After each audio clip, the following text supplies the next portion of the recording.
Assalamualaikum warahmatullahi wabarakatuh.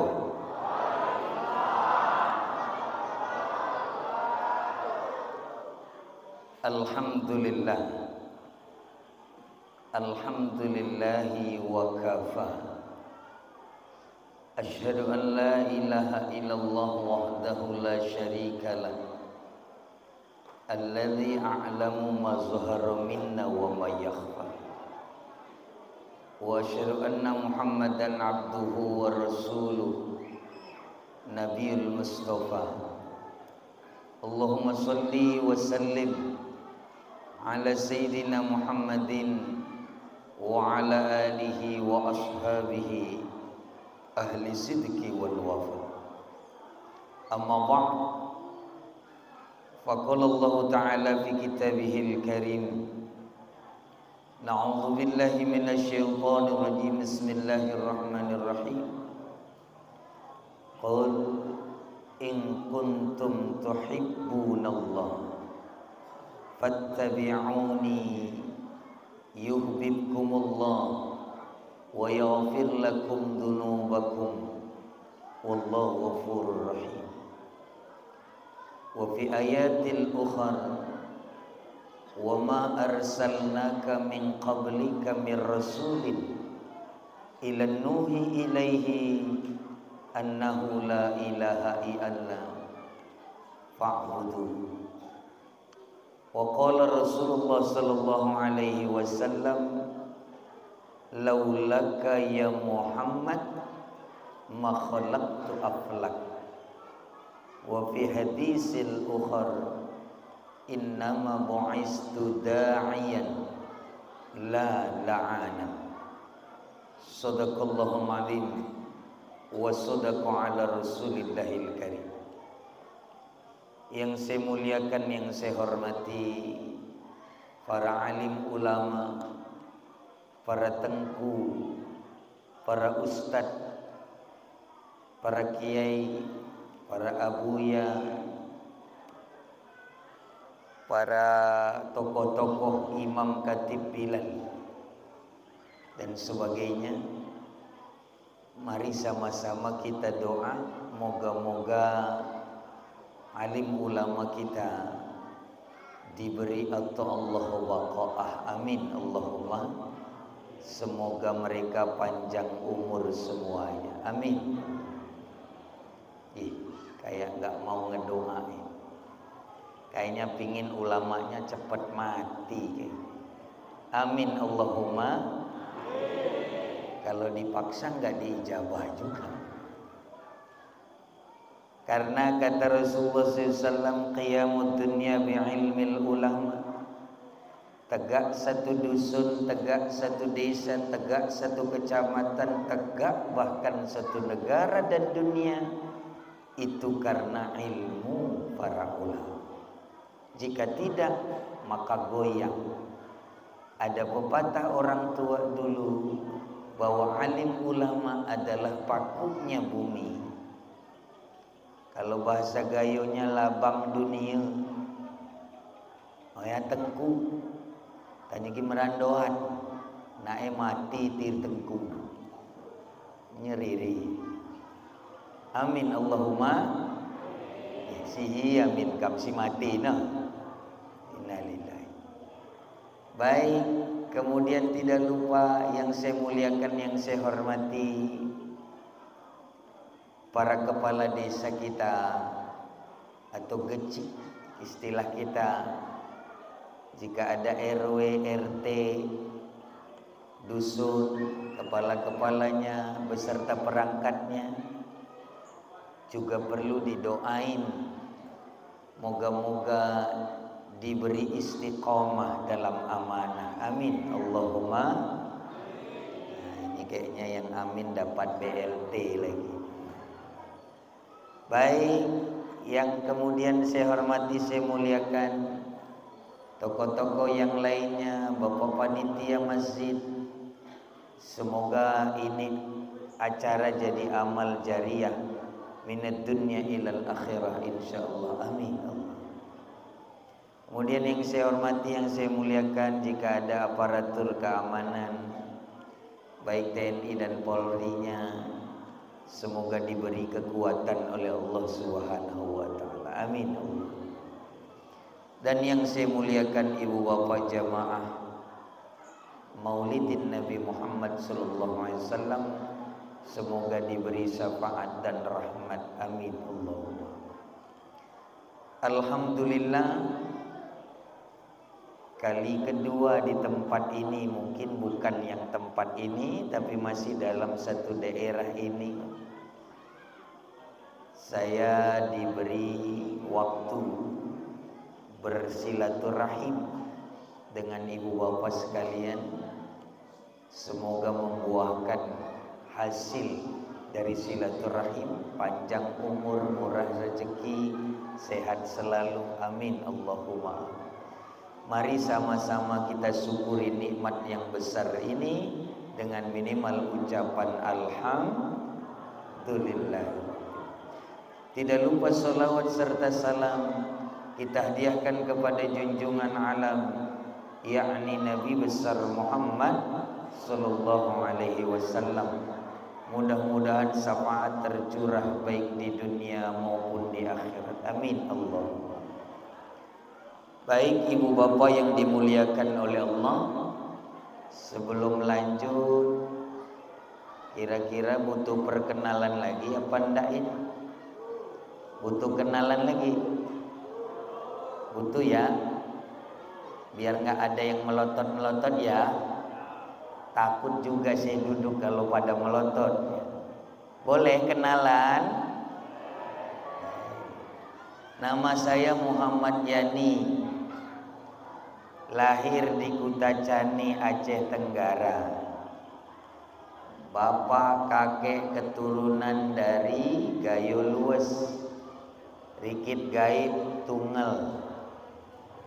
Ibu juga sama. Kemudian dari kecil sampai lulus SMA di Kutacani.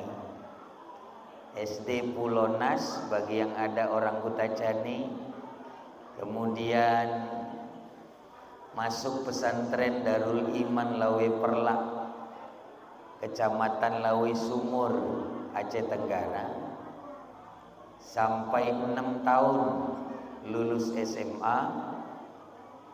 Lanjut lagi ke pesantren Al-Amin Perenduan Sumenep, Madura, Jawa Timur. Kemudian lanjut lagi ke pesantren Darussalam Gontor, Ponorogo. Kemudian lanjut lagi ke pesantren Tebu Ireng, Jombang, tempat almarhum Al-Mafullah Kiai Al-Hajj Abdurrahman Wahid atau disapa dengan Gus Dur. Kemudian lanjut lagi belajar Thariqah Qadariyah Naqsabandiyah ke pesantren Suryalaya, Ciamis, Jawa Barat. Kemudian lanjut juga ke pesantren Al-Munawwir Kerapiak, Yogyakarta. Kemudian lanjut ke pesantren Cipasung, Tasikmalaya, Jawa Barat. Kemudian lanjut lagi belajar Thariqah Qadariyah Naqsabandiyah ke Kalimantan Selatan, Banjarmasin, Kota Martapura, tempat Kiai Al-Hajj Muhammad Zaini bin Abdul Ghani atau yang disapa dengan Abah Guru Sekumpul. Kemudian lanjut lagi ke pesantren Al-Iman Pandeglang, Banten. Karena tadi di Jawa Timur menyelesaikan S1 hukum, kemudian lanjut di Universitas Pajajaran Kota Bandung, S2 Hukum Tata Negara, spesialis perancang undang-undang. Kemudian ngajar di beberapa kampus di Bandung, salah satunya Institut Teknologi Bandung, ITB, tempat Presiden B.J. Habibie almarhum. Kemudian ngajar juga di UIN Sunan Gunung Jati, Kota Bandung. Kemudian ngajar di Uninus, Kota Bandung. Ngajar di STHB, Sekolah Tinggi Hukum Bandung. bikin pesantren di Bandung, bikin majelis ta'lim di Bandung, nikah sama orang Bandung, kemudian tinggal di Bandung, baru pulang ke Kutacani 2 bulan. Itu perkenalannya cukup gantian dong.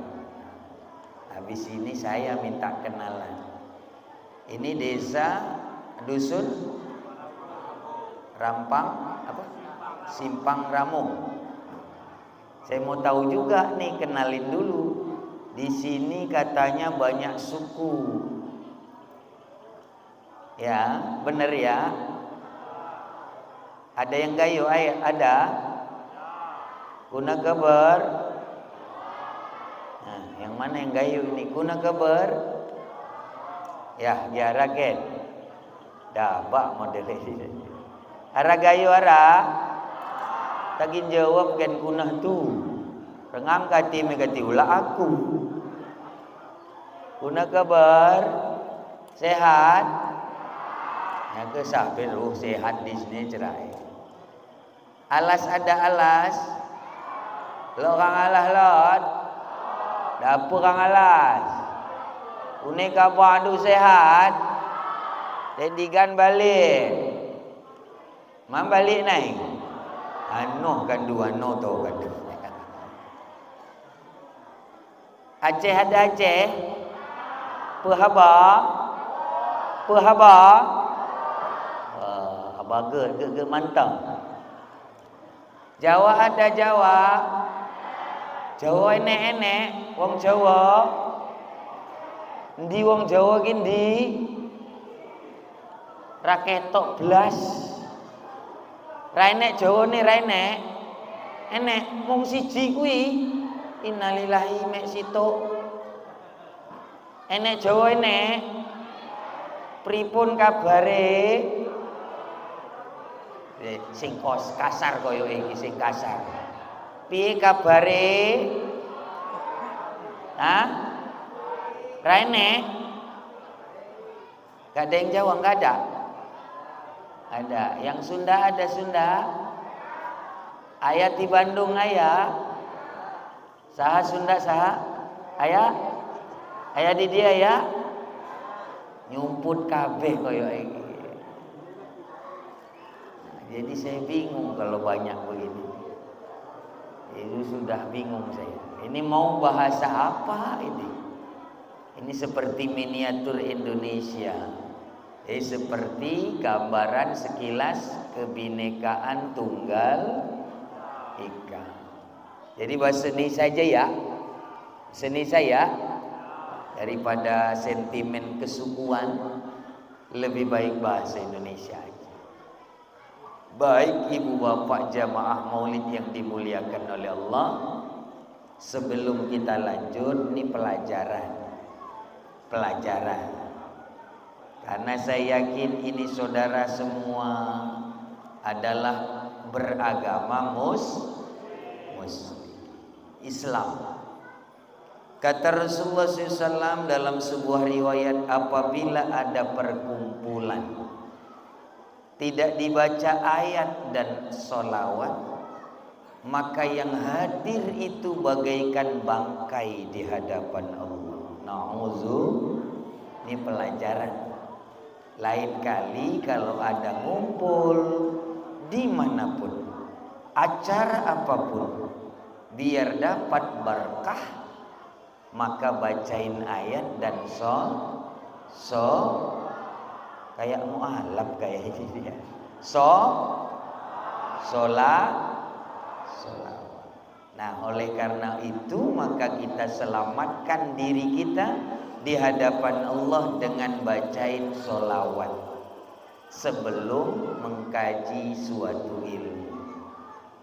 Dan sholawatnya pun bukan sholawat yang asing kok. Sholawat yang sudah khas, terutama Nangro Aceh Darussalam. Kalau sampai lupa sama sholawat ini malu ngaku Nangro Aceh Darus. Kenapa? Karena ini sholawat khas. Sejarah mengatakan Tuan Sultan Turki memberikan satu hadiah kepada Tuan Raja Malikus Saleh, sebuah kitab maulid yang disebut Maulid Berjanji. Kemudian dihadiahkan pula oleh Tuan Raja Malikus Saleh dengan rempah-rempah Aceh. Nah, kalau sempat ini maulid, ini sholawat tidak lagi ada di Aceh, malu. Maka oleh karenanya kita bacain beberapa bait. Boleh? Mau? Ikutan ya? Baik. Mudah-mudahan hafal. Kalau yang hafal ikutin, yang nggak hafal dengerin. Kalau yang hafal lalu ikut, dia jadi benteng dunia akhirat. Kalau yang nggak hafal lalu dia dengerin, dia jadi syafaat dunia akhirat. Amin Allahumma. Baik, mudah-mudahan di dusun ini pada hafal ya Allah. Amin. Sebab semalam di dusun pajak nggak ada yang hafal. Sedih. Di sini mudah-mudahan hafal ya. Dari wajahnya kelihatan sama nggak hafal. Hafal nggak? Amin. Yuk bareng-bareng. A'udzu billahi minasy syaithanir rajim. Bismillahirrahmanirrahim. Innallaha wa malaikatahu yusholluna 'alan nabi. Ya ayyuhalladzina amanu sallu alaihi wa sallimu taslima. Allahumma salli wa sallim wa barik alaihi wa ala alihi. Allahumma salli ala Muhammad. Ya Rabbi salli alaihi wa sallim. Allahumma salli ala Muhammad. Ya Rabbi salli alaihi wa sallim. Ya Rabbi salli ala Muhammad. Ya Rabbi salli alaihi wa sallim. Ya Rabbi salli ala Muhammad. Ya Rabbi salli alaihi wa sallim. Allahumma salli ala Muhammad.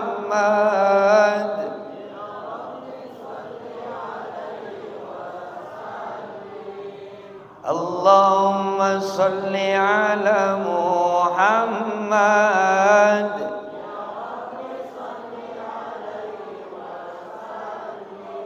Ya Rabbi salli ala Muhammad.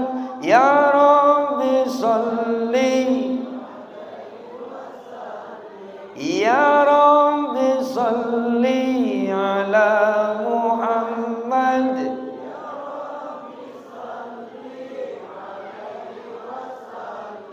Allahumma salli ala Muhammad. Sallim. Allahumma salli wa sallim wa barik alaihi wa ala alihi. Rada hafal. Alhamdulillah. Agak aman. Bait pertama agak aman. Alhamdulillah. Kita lihat bait kedua mu'alaf apa kagak ya. Mudah-mudahan apa lagi ya. Amin. Ini mic-nya kenapa ya? Baterai kali ya. Ya. Ntar hilang-hilang suaranya. Baik, sambil nunggu baterai. Lanjut. Sholawatnya lanjut. Baik, bait kedua mudah-mudahan ikutan apal juga. Ya. Ganti.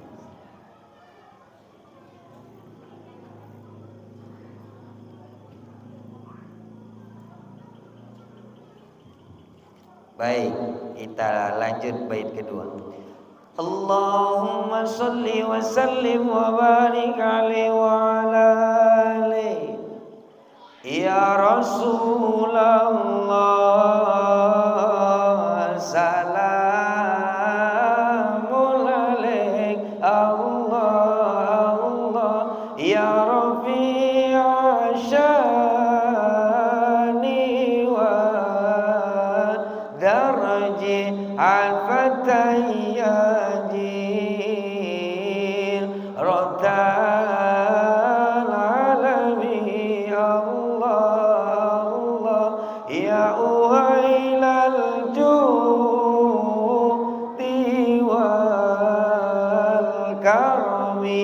ya Rasulullah.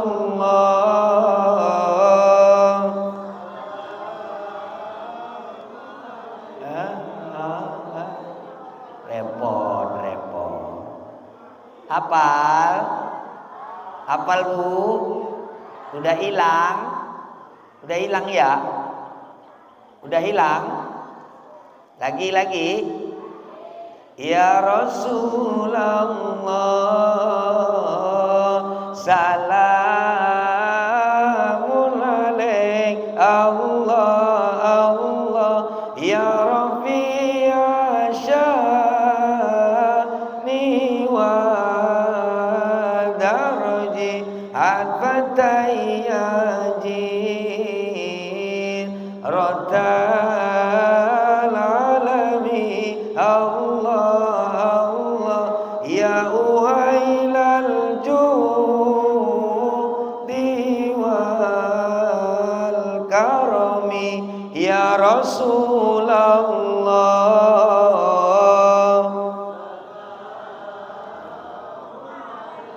Allah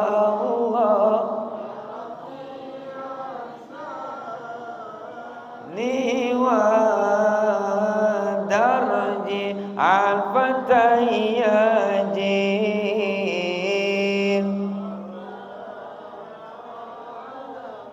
Allah ya uhailal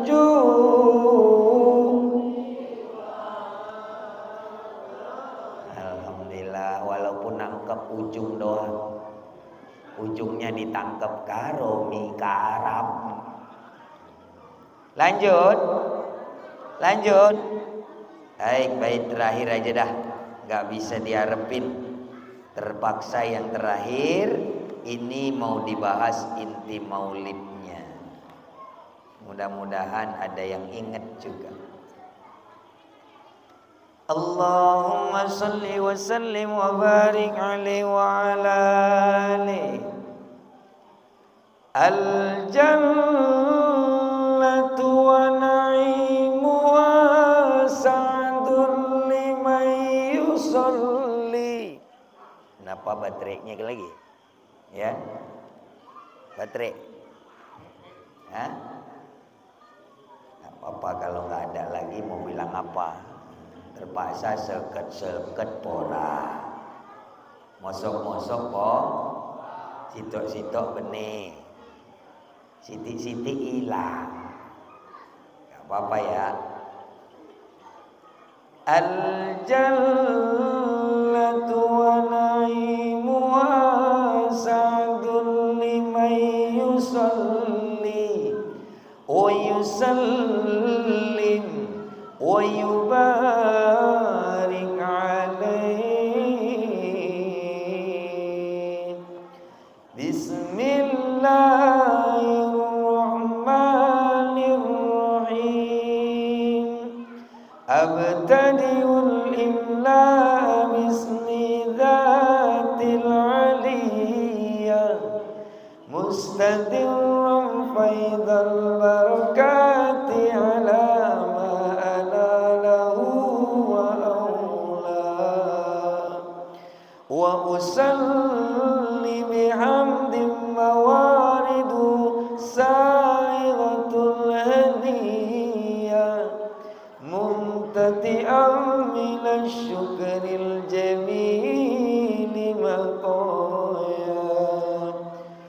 وأصلي وأسلم على النور الموصوف بالتقدم والأولية المنتقل في الغرر الكريمة والجبال وأستمنع الله تعالى رضوان يغص العطرة الطاهرة النبوية ويعم الصحابة والأتباع ومن والاه وأستجدي هداية لسلوك السبل الوادية الجلية وحفظا من الغواية في خطط خطأ وخطأ وأنصر من قصة المولد النبوي برودا لسانا العبقرية ناظما من النسب الشريف إقدمت على المسامع بأولاه وأستعين بعون الله تعالى وقوته القوية فإنه لا حول ولا قوة إلا بالله عطر اللهم قمره الكريم بعرف صديق من صلاة وتسليم اللهم صل وسلم وبارك عليه وعلى آله. Alhamdulillah. Ini ya. Baik. Alhamdulillah kita sudah sholawat. Sebelum lanjut maulid kita jelasin dulu biar pada semangat sholawat. Kenapa penting sholawat? Satu ketika sahabat Ubay bin Ka'ab radhiyallahu anhu datang ngadep Nabi, ya Rasulullah, saya mau tanya sama Rasul, ada apa Ubay? Begini ya Rasulullah, bagaimana kalau ada umatmu pernah sholawat? Pernah? Ndak sering? Ndak? Pernah. Pernah sholawat kepadamu ya Rasulullah? Ndak sering tapi pernah. Apa yang kami dapat ya Rasulullah? Kami ndak mau akhirat dulu, dunia dulu ya Rasul. Kalau akhirat menanti, entah ada entah enggak, itu hal yang gaib, kami belum jelas. Kami mau tahu yang dunianya saja dulu ya Rasul. Bagaimana ya Rasulullah kalau ada hamba umat yang pernah sholawat kepadamu? Kata Nabi, idzan taf'al ya Ubay, kalau benar pernah Ubay, kalau ada umatku yang pernah sholawat, wahai Ubay, pernah, tidak usah sering, pernah saja, maka ghufirallahu dzunubah. Itu umat yang tadi pernah sholawat, dia punya dosa, diampunkan Allah. Amin. Allahumma.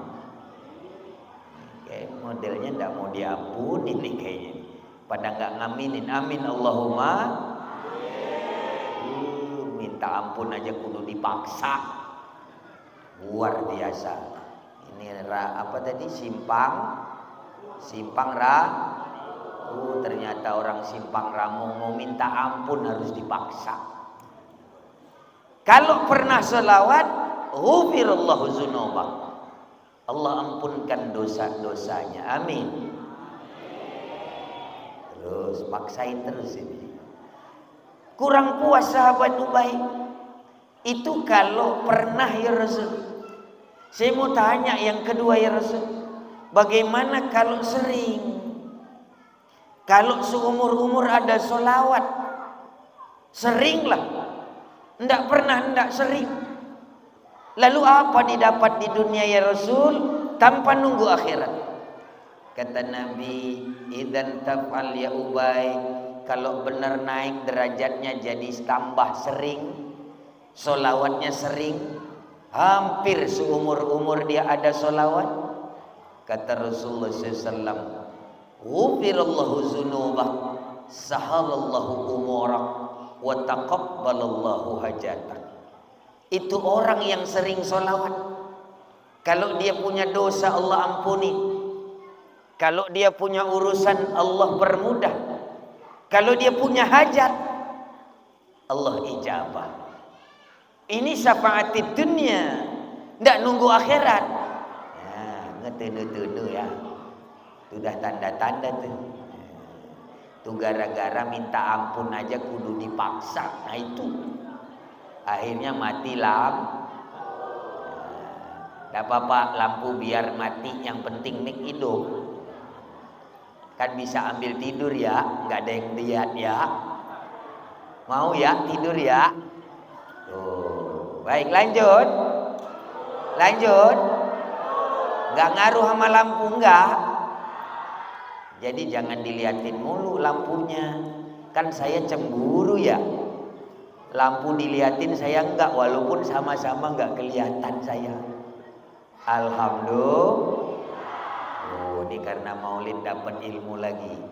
Kalau mati lampu Rasul ngucap inna. Ini kadang kita suka aneh nih masyarakat. Ngomong innalillah lalu dia jawab saya sih mati. Siapa yang mati? Padahal innalillahi bukan untuk tapi kalau musibah harus innalillahi. Lampu mati kata Nabi itu musibah, ngucapnya inna. Kecuali yang mau tidur tadi mungkin alhamdulillah, biar cepat. Lanjut. Sampai mana tadi? Ngapain dari tadi ngapain?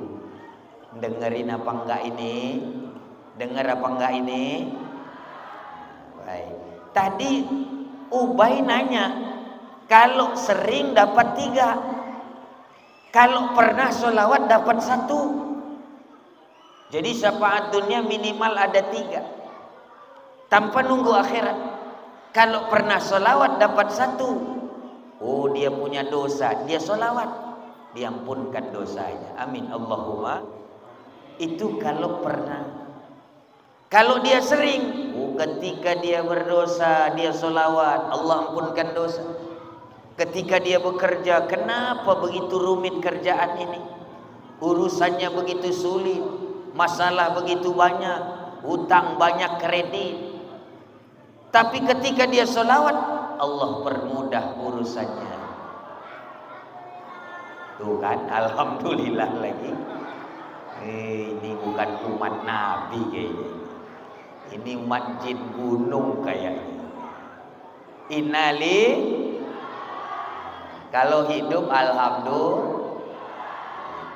Ntar mudah-mudahan mati lagi biar ngetes beneran masuk nggak itu inna.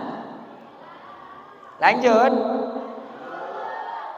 Dapat 3 syafaat dunia. Yang kedua kalau ada urusan ruwet,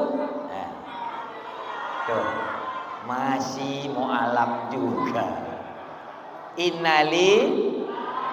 Ini kayaknya pelajaran malam ini innalillah sama alhamdulillah aja ini. Bolak balik mati aja. Tuh innali. Nah, lagi. Lanjut. Gak pengaruh enggak? Baik. Kalau ada urusan ruwet, dia sholawatin. Misal ada masalah besar, tidak bisa dikecilkan. Ada masalah kecil, tidak bisa dibesarkan. Maka sholawat. Begitu dia sholawat, Allahumma sholli ala Sayyidina. Dulu Pak Bu, dulu zaman Rasul dan sahabat.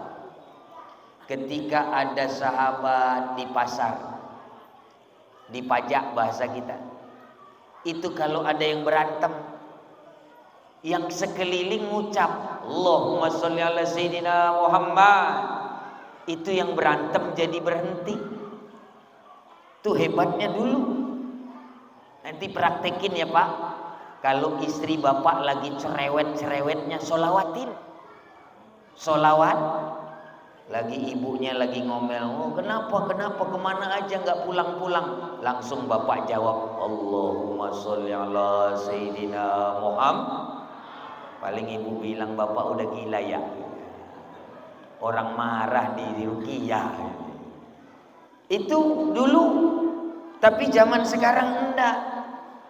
Ada orang berantem dikomporin, ada orang masalahnya kecil dibesarin, masalah besar dikecilin. Ini salahnya sekarang. Maka perlu pakai sholawat. Kalau yang kedua, ada masalah dipermudah.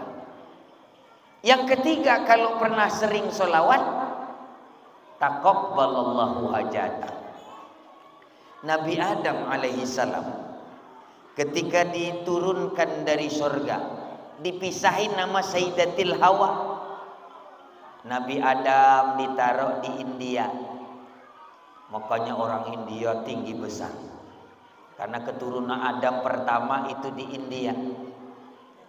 Siti Hawa diturunin di Jeddah. Terpisah dalam riwayat tafsir ratusan tahun. Kemudian doa terus.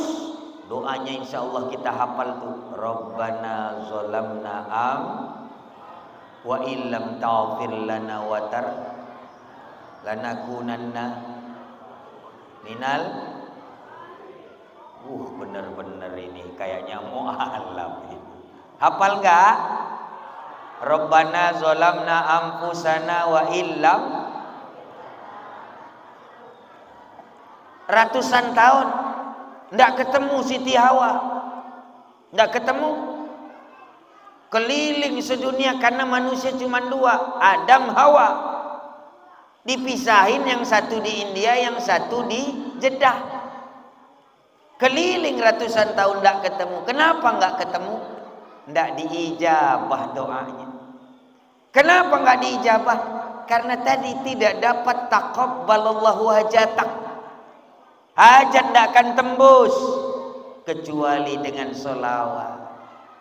Maka baru dalam keheningan satu malam, Nabi Adam tafakur, tadabbur, tasyakur, mengingat apa ya, kok tidak diijabah-ijabah ya, kok udah ratusan tahun saya nggak ketemu Hawa ya.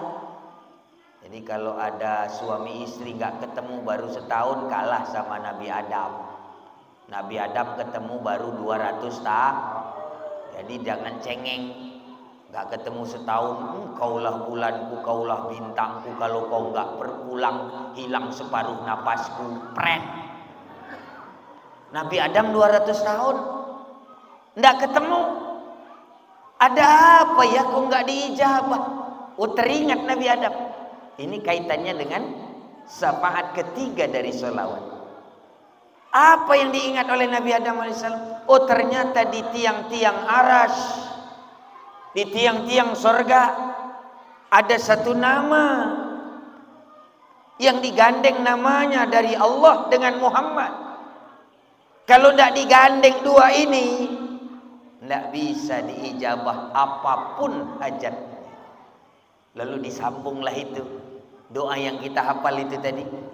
Rabbana zalamna anfusana wa illam taghfir lana wa tarhamna lanakunanna minal khasirin bi barakatin nabiyyika Muhammad sallallahu alaihi wasallam amin. Ini baru diijabah. Begitu sudah dibacain doa pakai tawasul selawat, itu langsung kelihatan. Kira-kira langsung ketemu bagaikan film India, kira-kira gitu. Yang satu di pohon, yang satu di lapangan. Hawa, kira-kira gitu. Adam. Cara kita apa ya di sini ya? Manuel. Amanuel. Belum ada winnya waktu itu. Gitu kira-kira dipertemukan. Kenapa diijabah? Tawassul bi barakatin Nabi. Tawassul bi syafaatin Nabi. Tawassul bi salawatin Nabi. Karena ada solawat. Hakikatus solawat hiya doa wa hiya alhamda. Yang pertama solawat itu pujian atau doa dulu. Yang pertama as-solawatu hiya doa. Yang kedua as-solawatul hiya alhamda. Solawat boleh bentuk doa, boleh bentuk pujian. Mana yang bentuk doa? Ya Rabbi bil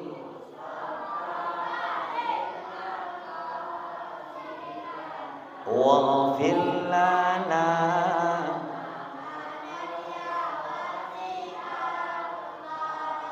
Itu solawat bentuk doa.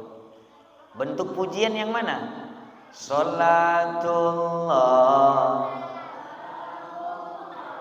ala toha rasulillah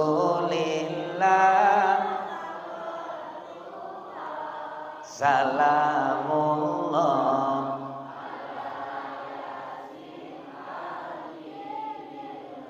ala yasin. Itu as-solawatul hiyal hamda dalam kitab Hakikatus Solawat. Baik, 3 syafaatunnya itu, maka perlu kita bersolawat.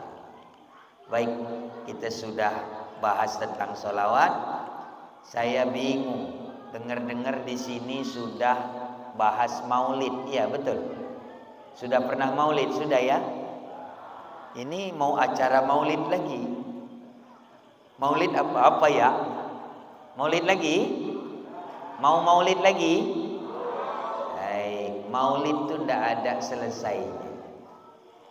Memang di Nangro Aceh Darussalam mungkin 2 bulan apa berapa bulan? 4 bulan. Kalau di Pulau Jawa tiap hari maulid. Tiap hari ada itu di Pulau Jawa. Yang lebih jelek lagi, ini tempat saya sendiri di Kutacani, sebulan. Maulid cuma sebulan. Ini lebih lagi. Maka sayang. Apa berarti kita mau maulid lagi? Boleh? Boleh. Cuman mungkin bahasannya tidak seperti maulid-maulid yang lah. Karena kalau diulang pasti bosen. Berarti kita pakai yang tidak dibahas. Apa yang tidak dibahas? Insya Allah maulid ada 2, maulud ada 2. Jadi kalau udah maulid, sini mau bahas maulid lagi apa maulud? Maulid apa maulud? Kan maulid udah dibahas, maulud belum. Maulid apa maulud? Dua-duanya. Berarti harus selesai agak lama, boleh? Baik, kita mulai maulid dulu. Bismillahirrahmanirrahim. Qala Rasulullah sallallahu alaihi wasallam di hadisil Quds, laulaka ya Muhammad ma khalaqtu aflak. Kalau bukan karena engkau wahai Muhammad, tidak kuciptakan alam semesta. Ini maulid yang pertama. Jadi kalau mau bahas maulid ada 2 bab. Maulid pertama itu Maulidun Nur, kelahiran cahaya Muhammad. Yang kedua nanti Maulidul Jasad, kelahiran jasad Muhammad. Atau dalam ilmu tarekat Maulidun Nafs, kelahiran diri Muhammad. Maulidun Nur adalah asal muasal alam. Maulidun Nafs adalah asal muasal diri. Saya persingkat. Maulidun Nur adalah asal muasal alam. Maulidun Nafs adalah asal muasal diri. Atau orang tua dulu sering bilang sebenar-benar diri. Maulidun Nur. Baik. Nur dibagi 3. Yang pertama dalam bismillah baknya. Nur yang pertama namanya Bahaullah. Apa namanya? Ini boleh agak dalam dikit boleh? Boleh? Apa yang mau tipis-tipis?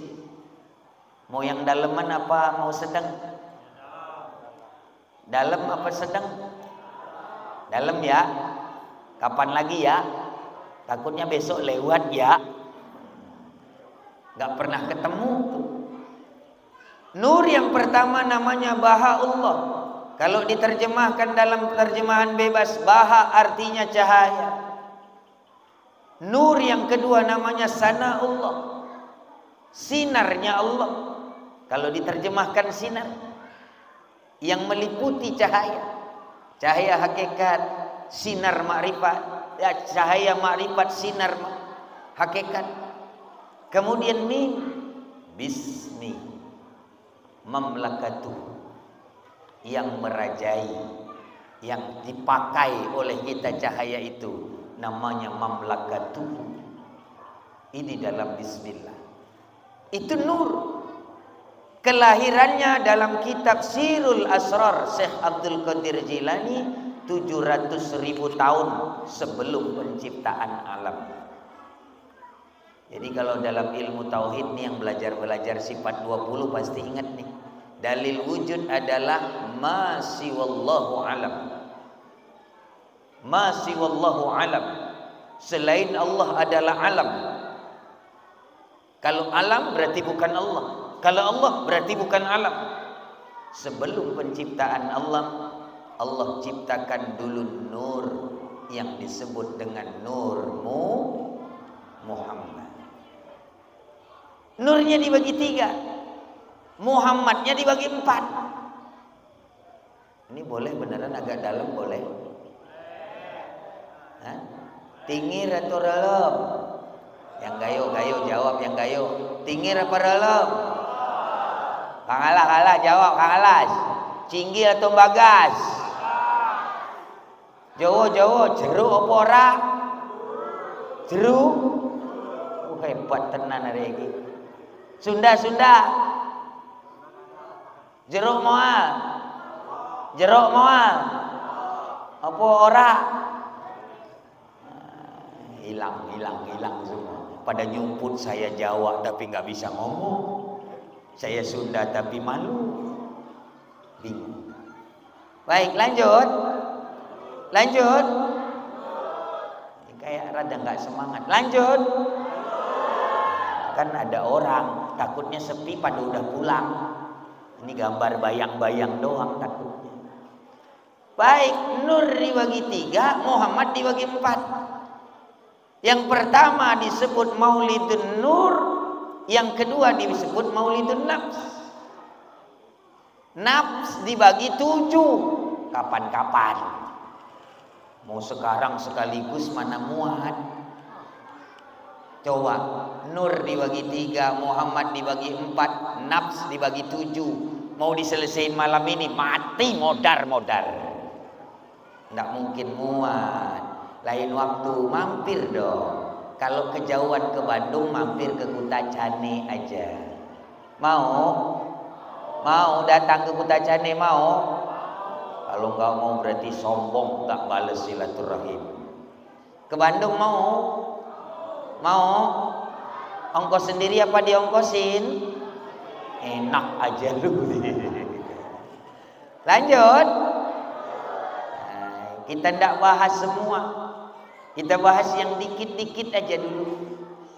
Tapi dalam tidak pernah rasanya ada maulid kok bahas nur. Belum dengar kita bahas maulid kok bahas nafs. Kok bahasnya Muhammad? Muhammad tuh kirain ada apa? Muhammad itu tidak semata-mata hanya sebatas nur. Ini kita bagi lagi nih. Ada orang cukup makrifat salah. Ada orang merasa sudah tarekat lalu tidak sholat salah. Ada orang ngaku sudah makrifat hakikat tapi tidak mau sholat salah. Mohon maaf. Dulur-dulur sing saking Jawa, jangan salah tentang makna eling manunggaling. Manunggaling kaula Gusti Syekh Siti Jenar itu salah. Bukan begitu pahamnya. Atau bagi kita yang mengaku sebenar-benar diri adalah ruh, itu bagian. Tapi belum semua. Sebenar-benar diri adalah nur, belum juga semua. Sebenar-benar diri adalah Muhammad, mim ha mim dal. Kalau pakai gaya Nangro Aceh Darussalam dari Tuan Guru Muda Wali almarhum Al-Mafullah, mim ditaruh di kepala, ha ditaruh di dada, mim ditaruh lagi sampai ke bawah, mim ha mim dal. Mungkin ada yang pernah belajar itu. Itu sudah benar-benar diri? Belum. Lalu mengaku sudah ma'rifatullah, memejamkan mata, membayangkan cahaya, memedamkan rasa. Belum. Hati-hati, jangan sesat dalam ma'rifah. Ini boleh agak dalam lagi, boleh ini. Nampaknya kok rada bengong, saya takut ini paham apa kagak. Paham Pak? Paham? Ini yang tua-tua pasti paham. Biasanya udah suluk-suluk. Man salaka tariqan ilallah darakal jannah. Siapa yang bersuluk dengan Allah, maka sampai ke surga dan ridhonya. Amin Allahumma. Minimal amin doang walaupun gak paham. Alhamdulillah. Lanjut. Kemudian nur tadi dibagi. Dan yang jadi maulid ini bukan bagian yang lain. Bukan yang ba, bukan yang sin, bukan yang mim. Tapi yang dibagi ini adalah nafs. Dalam maulid ini adalah nafs Muhammad dengan diri Muhammad. Itu yang dibagi dalam bab maulidun Nabi. Muhammad dan diri Muhammad, itulah maulidun Nabi. Kelahiran 700 tahun, 700.000 tahun sebelum alam, itu Muhammadnya. Kelahiran 12 Rabiul Awal sebelum Fajar Shadiq 571 Masehi, itu diri Muhammadnya, nafs, kelahiran nafs. Baik, kita mau bahas dulu kelahiran Muhammadnya, baru dengan diri Muhammad.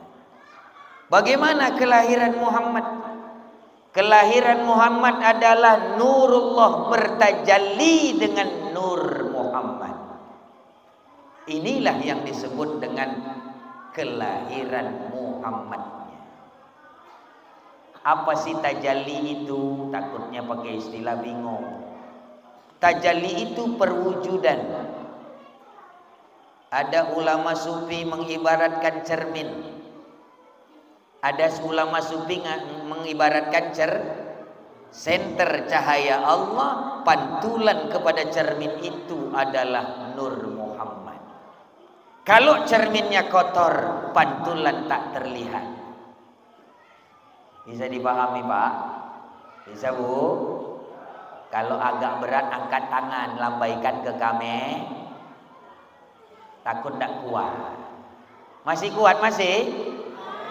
Masih sanggup masih? Ada ulama sufi ngadepin pantulan cahaya. Itu diri Muhammad dengan nur Muhammad. Nah, kelahirannya tajalli nurullah dengan nur Muhammad. Perwujudan dari nur Allah yang disebut dengan zat, kemudian menjadi wujudnya nur Muhammad yang disebut dengan sifat. Sifat dan zat tidak boleh disatukan, tidak boleh dipisahkan. Nah, sakit-sakit ulume. Nur Muhammad dan nurullah tidak boleh disatukan dan tidak boleh dipisahkan. Yang Jawa mengaku kejawen salah, menganggap manunggaling kaula Gusti wihdatul wujud itu haram. Itu kaidah hului. Apa hulu itu? Al-halaj, yang memahami jasad dan ruhnya diakui semuanya Allah. Itu pemahaman yang salah. Zat dan sifat tidak boleh disatukan. Tapi ada lagi, kalau nggak bisa disatukan berarti dipisahkan. Haram. Haram bersatu, haram berpisah. Kalau ada yang mau tes, coba. Dulu ada guru saya menganalogikan, mengibaratkan yang simpel. Kalau minyak ketemu air atau kopi ketemu air, setelah menyatu sulit dipisahkan. Bagaimana cara memisahkan air yang sudah bersatu antara zat dan sifat? Waduh, ini bolak-balik aja ya. Dua-dua apa ya? Dua-dua. Ini masih bisa. Yang ini, yang mana? Ini ya. Baik. Ini namanya perkenalan mic. Perkenalan mic. Belum kenal mic-nya sama saya. Jadi dijailin dulu. Lanjut. Belum ngantuk belum? Biasanya tidur jam seberapa? Jam 2. Ngapain itu orang ya? Tidur jam 2. Baik. Jadi jangan salah paham kalau ada yang belajar tarekat. Jangan zat dan sifat disatukan jadi manunggaling yang disebut cukup eling. Dikira cukup ingat sudah sholat. Dikira cukup ingat sudah zikir. Dikira cukup ingat sudah musyahadah. Sudah bersahadat. Salah. Ngaji yang benar. Lalu ada juga yang salah, dikira dipisah. Mana contohnya? Mudah-mudahan di desa, di dusun Simpang Ramung tidak ada Wahabi Salafi. Amin. Nggak ada di sini ya. Yang tukang bid'ah nggak ada ya. Nggak ada kan? Kalau ada disadarkan, jangan dipukul, disadarin. Biar sadar. Ada mereka memisahkan antara zat, sifat, asma. Zat, sifat, asma dipisah sama mereka. Hebat betul. Bagaimana memisahkan? Jangan suruh pisahin dulu tauhid. Coba pisahin dulu tuh air yang campur sama kopi. Coba pisahin dulu itu air yang campur sama minyak. Kalau memang kau mau membagi tauhid itu antara uluhiyah, rububiyah, asma wa sifat. Jangan. Akidah Ahlus Sunnah wal Jamaah tidak meyakini bahwa tauhid dibagi 3 itu. Tauhid Ahlus Sunnah wal Jamaah cuman 1. Aqaid 50, akidah 50, sifat 20 wajib, 20 mustahil, 1 jaiz, 4 wajib, 4 mustahil, 1 jaiz, total 50. Jangan terpengaruh sama yang lain. Itu akidah Ahlussunnah wal Jamaah. Baik, kita turunkan supaya enggak terlalu dalam dan sakit bagi yang tidak paham. Masuk tajallin nur tadi kepada Nur Muhammad, dan Nur Muhammad bertajalli kepada nafs, bertajalli berwujud kepada diri, dan diri itu di alam ma'rifat, bukan di alam jasad, bukan di alam syari.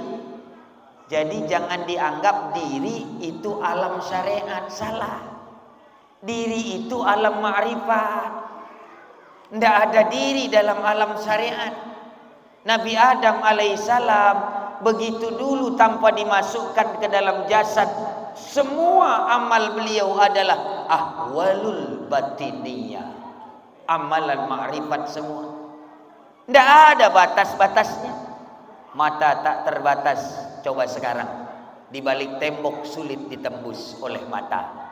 Kenapa? Sudah dimasukkan ahwal batiniyah atau ma'rifat dalam istilah tarekat masuk ke dalam jasad, maka ini jadi pembatas itu, sehingga tak terlihat.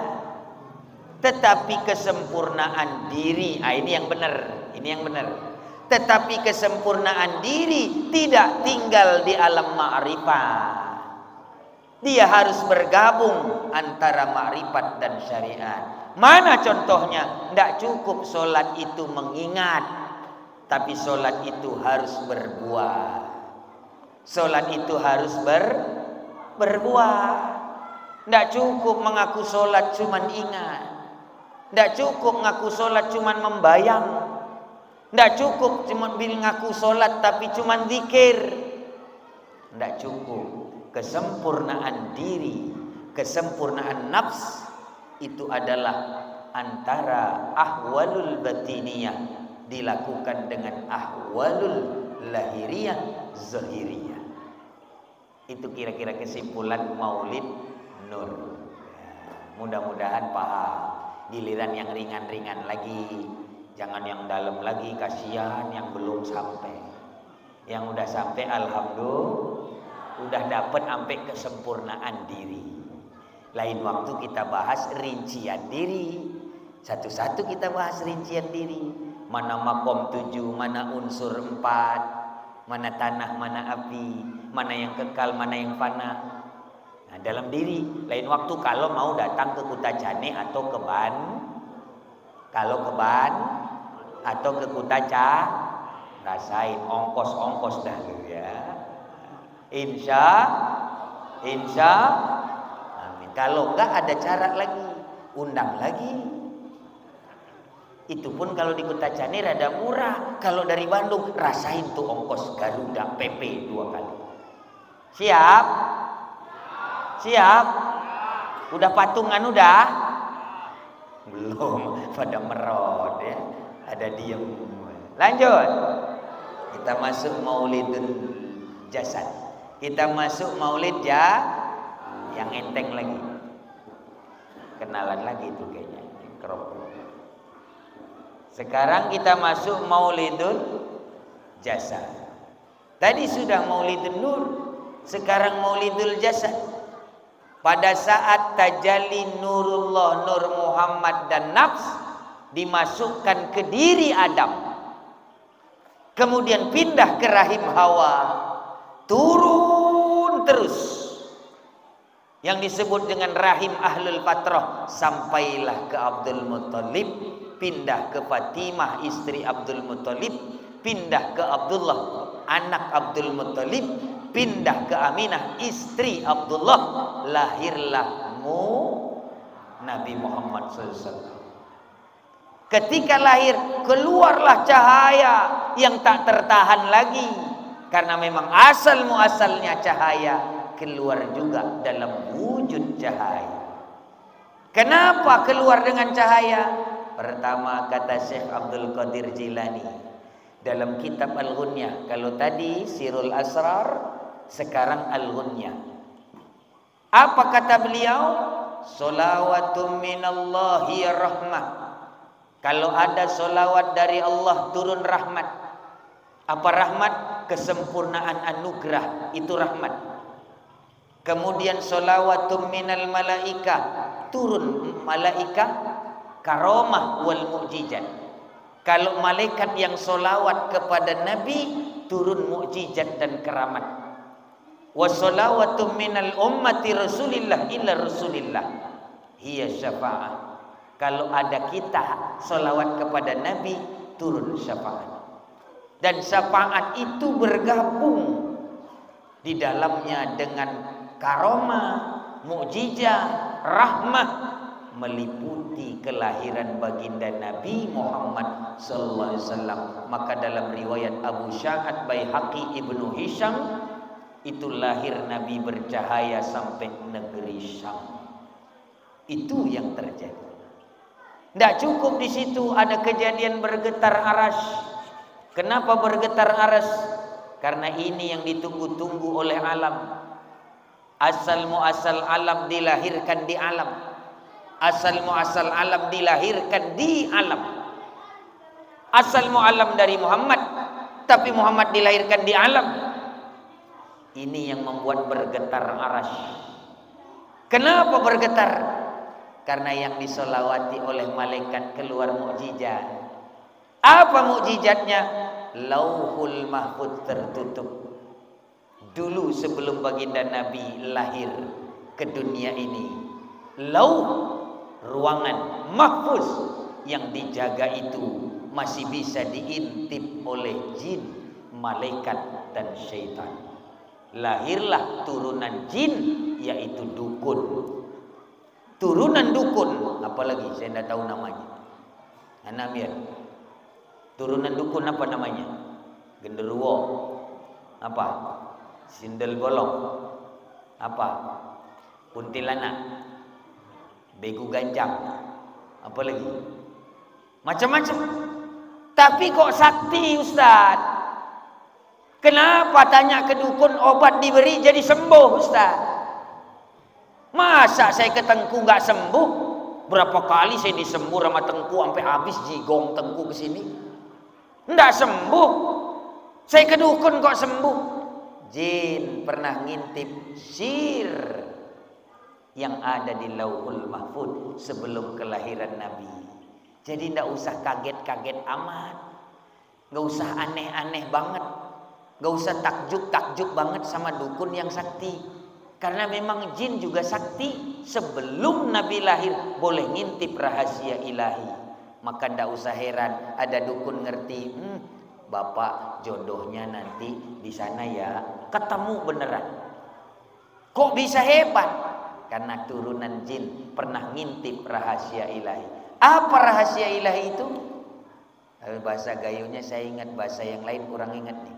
Langkah rezeki petemon, langkah rezeki petemon, maut mati, maut ikan, maut, langkah rezeki petemon.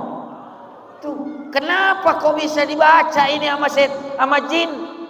Padahal langkah dirahasiakan Allah, pertemuan dirahasiakan Allah, jodoh dirahasiakan Allah, maut dirahasiakan Allah, rezeki dirahasiakan Allah, bahagia dan sengsara dirahasiakan Allah. Kok bisa dukun tembus? Kok bisa jin ngintip? Karena Nabi belum lahir, tidak tertutup Lauhul Mahfuz yang di dalamnya ada disebut dengan kitab ajali. Pernah dengar? Kitab ajali pernah dengar? Yang pernah alhamdulillah. Lanjut. Mari ke lanjut. Selesai atau lanjut? Ibu-ibu kayaknya pada diam. Lanjut, Bu. Lanjut. Kemudian lahir tadi banyak kejadian. Kita tidak bahas satu persatu, takut lama. Kita mau bahas kelahiran Nabi, disolawati, kemudian diliputi, kemudian menjadi kejadian yang luar biasa. Lahir di alam, padahal asal muasal alam. Ada menarik kalimat dari Syekh Salim bin Sumair dan Syekh Nawawi Al-Bantani dalam kitab Kashifatus Saja, Sarah Safinatun Najah. Akhir fil wujud, awal fil khulu. Ada satu amalan yang kalau kita baca, ini kenapa hati saya kok pengen ngasih di sini, padahal belum saya kasih kemarin di sana. Mungkin di sini saudara agak lebih melekat ke hati. Ada satu amal itu pun kalau mau nggak? Ini kalau dibaca, kalau nanti wafat utuh jasad sampai hari kiamat. Amin. Itu kalau mau apa kagak? Beneran mau? Jadi kapan mau matinya? Mau amalannya mau? Kalau dibaca jasad utuh sampai hari kiamat setelah mati. Mau? Kok rada takut ini? Takut dibaca langsung lewat. Ini bahaya ini amal. Enggak, kita mau jelaskan kenapa lahir di alam tapi dia justru asal muasal alam. Penjelasannya dalam kitab Kashifatus Saja, ada kalimat akhir fil wujud, awal fil khulu. Ini kalau dibacain sama mayitnya utuh jasad sampai hari kiamat. Kenapa? Memang betul Nabi itu akhir fil wujud, terakhir dalam ciptaan wujud, tapi awal fil khuluq, Nabi pertama dari seluruh asal muasal ciptaan.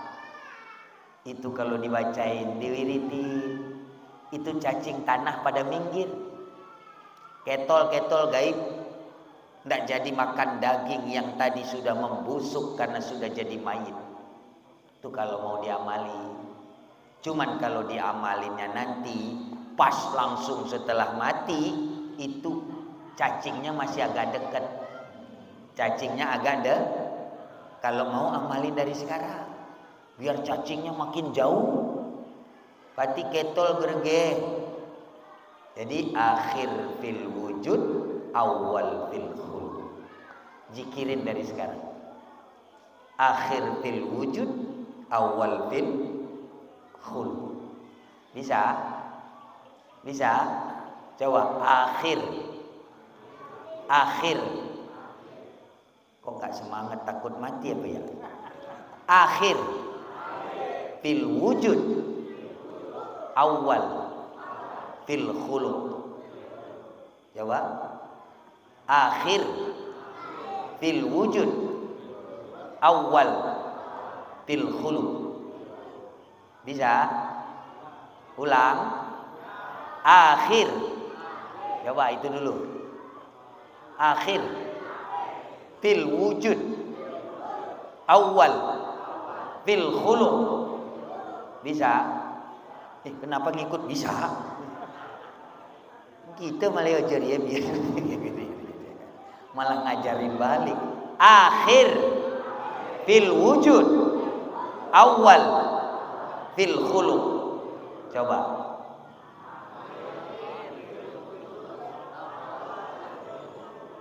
Kok yang dapat cuman beberapa orang ya? Berarti yang lain bakalan dihabisin cacing tanah. Yang nggak dapat dihabisin cacing. Ayo dapetin yuk. Akhir fil wujud, awal fil khuluq. Coba.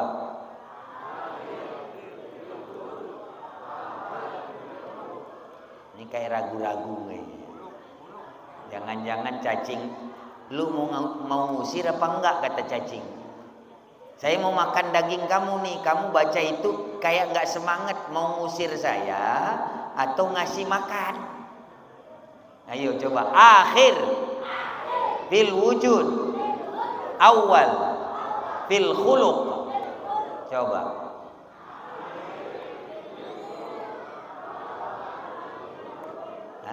Habis sama cacing ini mah habis. Berat. Nanti kalau nggak hafal, yang hafal tanyain yang sudah hafal. Plus tambahin surah Toha ayat 55. Minha khalaqnakum wa fiha nu'idukum wa minha nukhrijukum taratan ukhra. Lalu kepalin tanah yang mau dikuburkan. Nah, kan suka ada ya. Jadi kalau mayit mau dimasukkan liang lahat, dikasih kepelan-kepelan tanah. Ada di sini ada? Atau di sini yang dikepelin semen kali ada? Tanah apa semen? Nah, kepelin tanah, bacain itu tadi akhir fil wujud, awal fil khuluq, lalu bacain juga surah Toha ayat 55. Minha khalaqnakum wa fiha nu'idukum wa minha nukhrijukum taratan ukhra. Baru taruh 3 kali saja, lalu kemudian dipersilahkan bagi yang menguburnya. Silahkan bagi yang menguburnya. Sebelum itu bacain dulu. Insya Allah jasad akan utuh sampai hari kiamat. Kenapa begitu? Ini kaitannya tentang maulidul jasad yang lahir di alam, padahal asal muasal alam. Nah, setelah lahirlah menjadi uswatun hasan. Ini yang penting kita bahas tentang maulud. Uswatun hasanah Nabi dalam bab maulud namanya. Kalau yang tadi itu bab maulid. dalam bab maulud uswatun hasanah Nabi itu mulai dari fisik sampai seluruh akhlak. Fisik jadi maulud, akhlak jadi maulud. Fisik Nabi ada ciri-cirinya. Kalau mau dibahas, insya Allah makin kenal. Kalau kenal bisa ngebayangin. Kalau terbayang bisa terbawa. Kalau terbawa masuk dalam mimpi. Kalau mimpi berjumpa di alam nyata. Kalau jumpa bisa masuk surga bersama baginda Rasulullah SAW. Amin. Itu kalau mau dijelasin ciri-ciri fisik Nabi. Mau? Soalnya semalam yang di sana udah dapet. Takutnya yang di sini belum. Di sini udah pernah lihat fisik Nabi udah. Maka perlu nggak? Perlu dijelasin ya. Dari rambut sampai kaki perlu. Baik, kita jelasin. Karena dari dulu Maulid tidak pernah kenal wajah Nabi.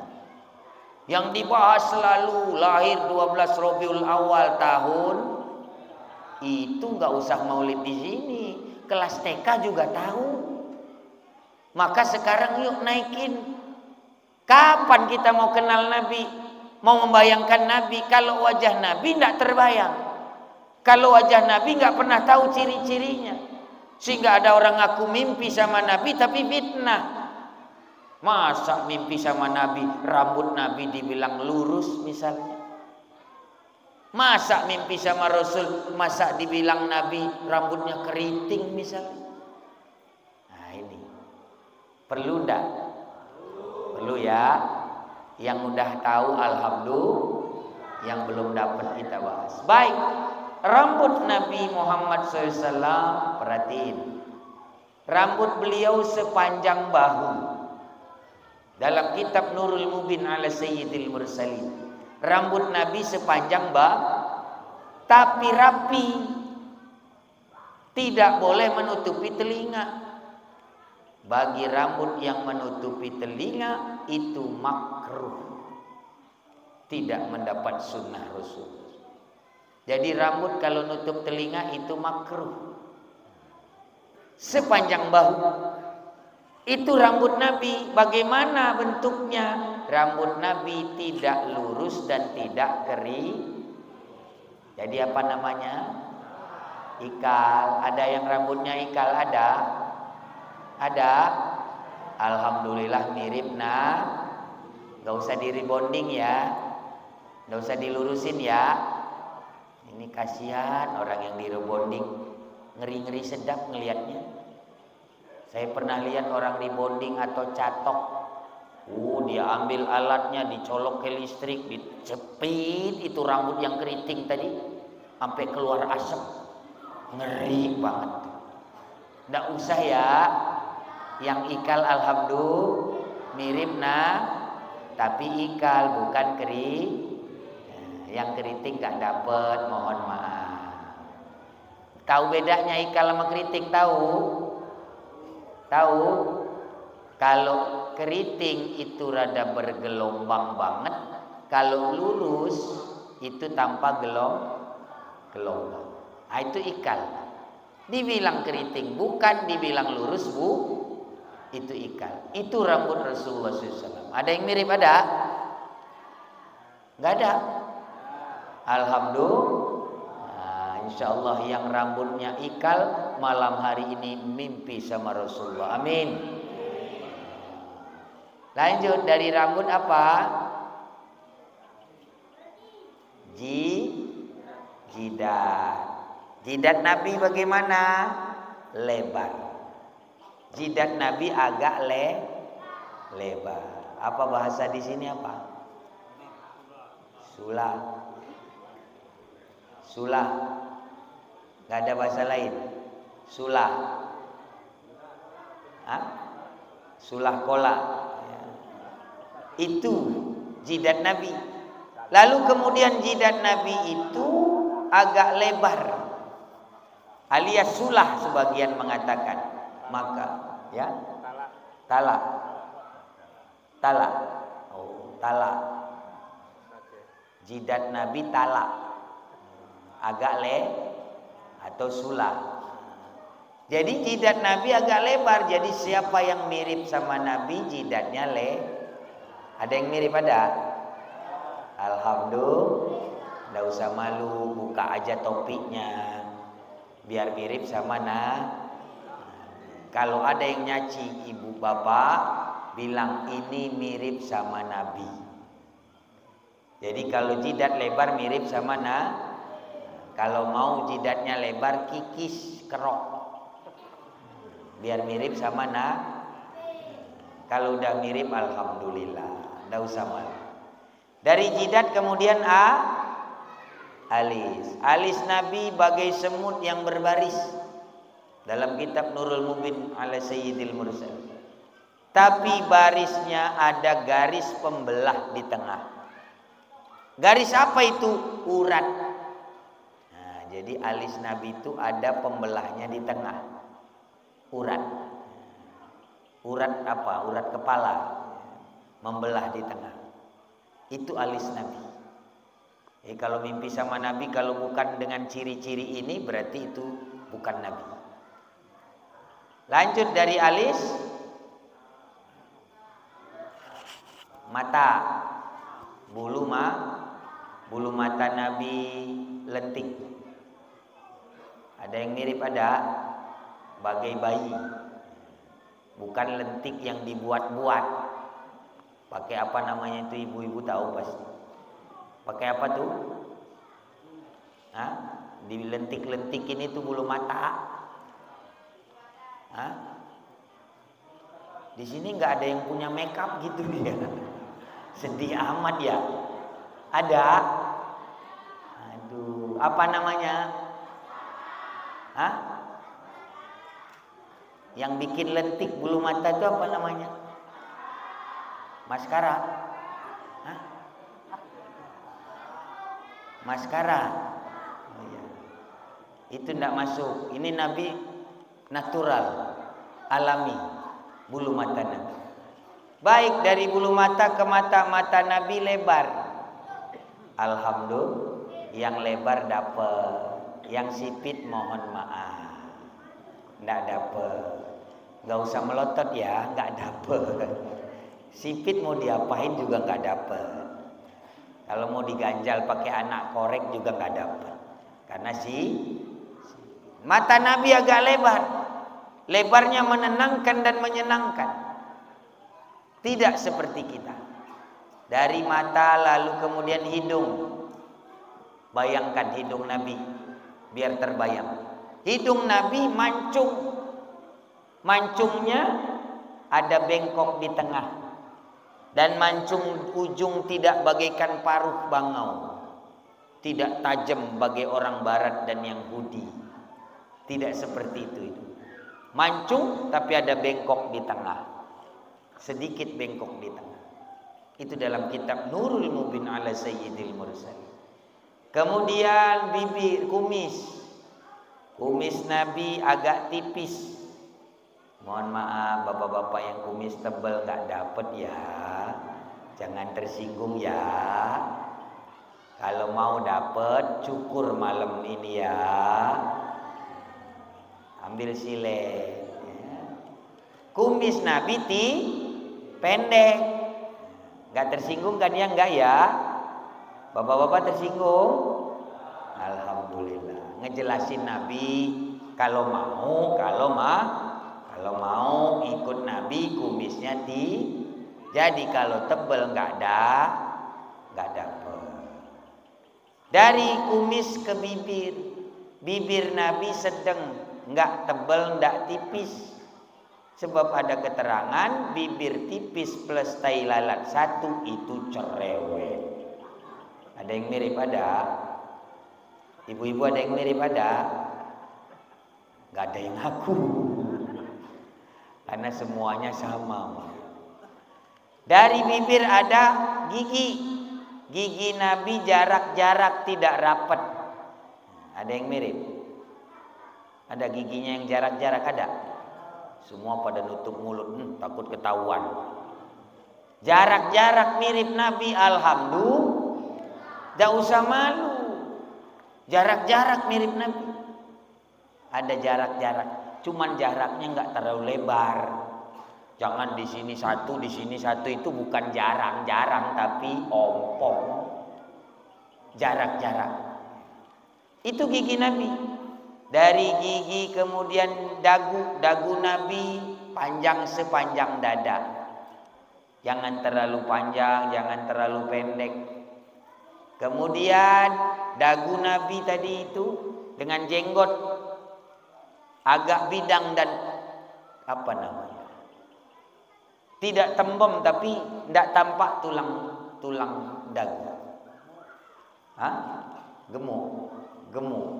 Enggak gemuk ya. Kalau gemuk lain berisi lah. Leher Nabi bergaris-garis. Bagaikan goretan-goretan lukisan. Bahu Nabi tegap, tidak bungkuk, tidak busung. Dan di pundak Nabi ada tulisan kenabian. Ada stempel kenabian di punggung.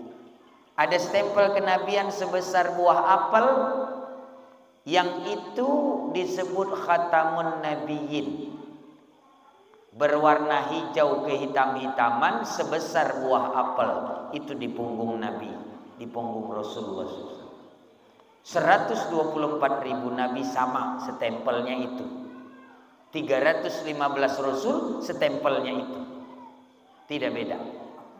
Jadi kalau ada yang ngaku Nabi orang Simpang Ramung, lihat aja punggungnya ada stempel apa enggak.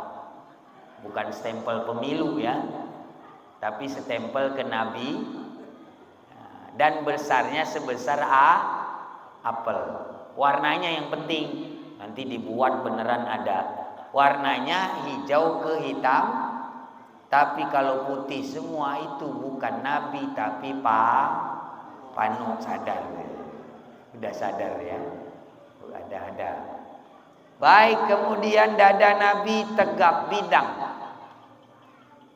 Diisi dengan bulu-bulu tipis berbentuk pedang sampai ke pusar. Itu dada Nabi. Kemudian perut Nabi datar, tidak kotak-kotak bagi orang fitness, tidak juga bulat ke depan bagi ibu-ibu hamil. Tidak, datar. Itu perut Nabi. Kemudian jari-jari tangan kaki Nabi tegap, bahasa lain gempal, besar-besar dan tebal-tebal. Itu jari-jari tangan Nabi. Semoga tergambar dan terbayang bisa masuk alam mimpi insyaallah. Amin. Baik, setelah mengerti ciri-ciri Nabi, kita masuk dengan husnul maqasid fi amalil maulid.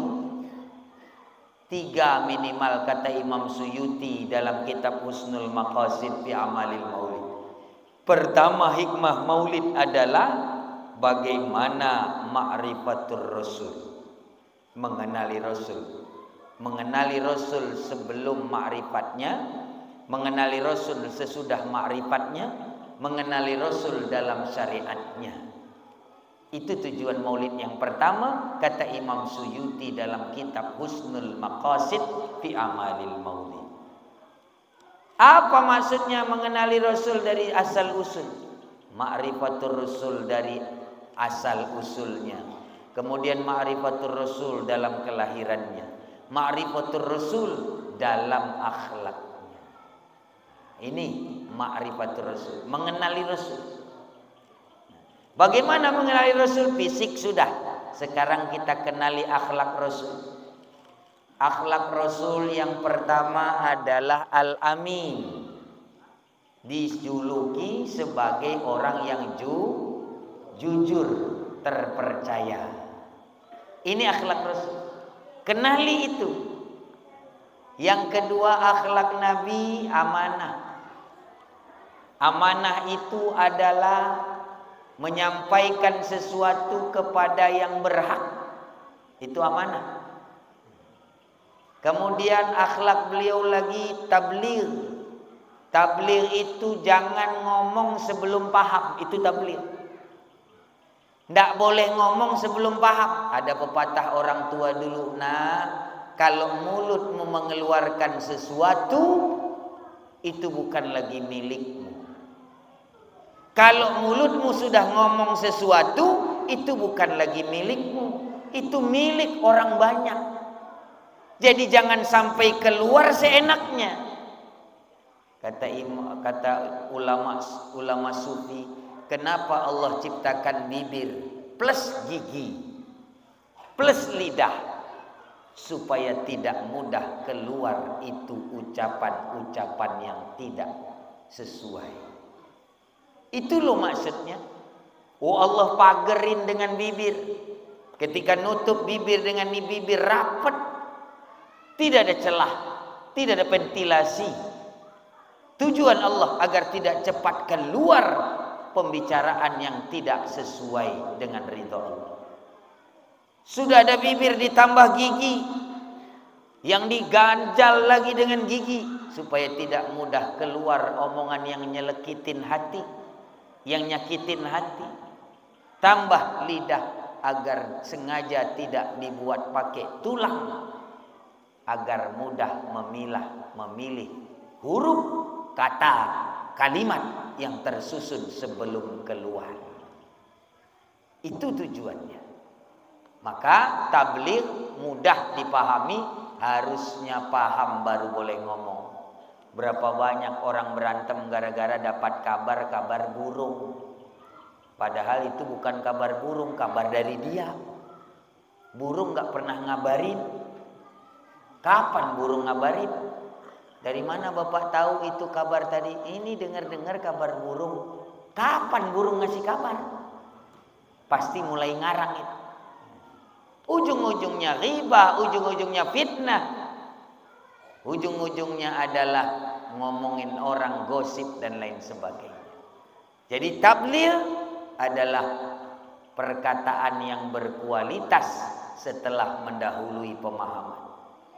Kemudian akhlak yang keempat adalah patona. Apa itu patona? Patona itu ada dua. Ada bahasanya patona jika pintar lahir batin. Kalau pintar lahir namanya zakah, bukan patona. Tapi Rasul punya sifat akhlak patona. Cerdas. Cerdas otak itu zakah, cerdas hati itu patona. Bedanya apa? Kalau hati yang cerdas, dia pasti melalui akal pikiran. Kalau otak yang cerdas, dia pasti lewat ilmu pengetahuan. Bedanya mana? Akal adalah hati, hati adalah akal, pikiran adalah otak, otak adalah pikiran. Itu semua menyambung ke dalam qalbu. Kesempurnaan patonah Nabi tidak pernah bertolak belakang antara pikiran dan perasaan. Itu patonah. Siapa yang mampu memanage pikiran dengan perasaan, timbullah patonah. Kalau mampu menggabung antara pikiran dan perasaan, timbullah patonah, kecerdasan yang hakiki, yaitu akal dan qalbu. Kemudian Rasul punya akhlak-akhlak azim dan karim. Kapan Nabi pakai azim, kapan pakai karim? Azim itu tanpa niat menerima balasan. Kalau ada orang sedekah tanpa pamrih, bekerja tanpa pamrih, itu azim. Maka guru-guru kita itu akhlaknya jika tanpa pamrih. Ada istilah pahlawan tanpa tanda, itu azim, itu akhlak yang agung. Begitulah ajaran Rasulullah SAW. Itu agung. Kalau karim, ini nerima balasan. Nah, dia sholat duha tapi pengen rezeki. Begitu dagangannya ndak laris, begitu kebunnya ndak ada yang sukses, dia ndak sholat lagi. Nah, ini namanya sholat duhanya karim. Bagus, bener, boleh, tapi dia ngarepin sesuatu dalam sholat. Itu karim. Nah, kalau mau maulid ini jadikan mencontoh Nabi, kita mau jadi yang azim, tidak jadi yang karim. Berapa banyak gagal rumah tangga karena susah mewujudkan sakinah, mawaddah warahmah gara-gara saling nuntut, jarang saling memberi. Azim itu saling memberi, tidak pernah menuntut. Karim saling nuntut walau saling memberi. Beda tipis. Kalau azim itu memberi tidak nuntut balasan. Kalau karim saling beri tapi saling tuntut. Mau aku ngasih tapi kau harus layani. Itu namanya karim tuh. Jadi kalau ada orang pengen nuntut baru ngasih, pengen ngasih kalau dituntut itu karim. Kalau azim, akhlak Rasul itu memberi tanpa ada tuntutan. Ditawarkan Rasulullah SAW berapa kali oleh Allah, tidak pernah menerima. Tujuannya apa? Rasul bukan sombong, tapi ingin bagian di akhirat tidak dikurangi sedikit pun oleh Allah Subhanahu wa ta'ala. Itulah akhlakun azim, khuluqin azim. Moga-moga itu kita kenali juga. Nah, itu yang disebut tadi bahwa ma'rifatul Rasul, ma'rifatul jasad, ma'rifatul batin ada pada itu. Kemudian hikmah yang kedua, setelah kita kenal bahwa Rasul bagaimana, ciri-cirinya bagaimana, akhlaknya bagaimana, sifatnya bagaimana, naiklah derajat maulid kita setiap tahun menjadi mahabbatur Rasul, mencintai Rasul. Bagaimana cara mencintai Rasul? Ada 3. Dalam hadis Rasul disebut addibu auladakum bisalasatin khisal. Ajarkan anakmu, dirimu, keluargamu, istrimu, sanak saudaramu, familimu 3 perkara. Yang pertama bihubbi nabiyikum, mencintai nabinya.